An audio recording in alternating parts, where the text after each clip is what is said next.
Welcome to MATLAB Lesson 9. Today we're diving into one of the most fundamental concepts in programming, if-else logic.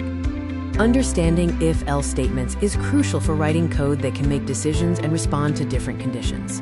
Are you ready to truly empower your code? Let's make your program smart with conditions right now. If/else statements allow your code to execute specific blocks of commands only if certain conditions are met, fundamentally controlling the program's flow.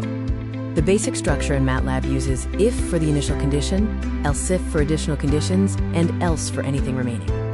Here's a simple yet powerful example, checking if a number n is even or odd using the modulus function. We use the mod function to get the remainder after division, and comparison operators like equals equals to check for equality in our conditions.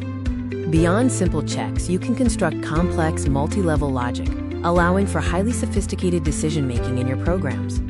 Nested if statements are if statements within another if or elseif block, essential for handling multiple layers of criteria.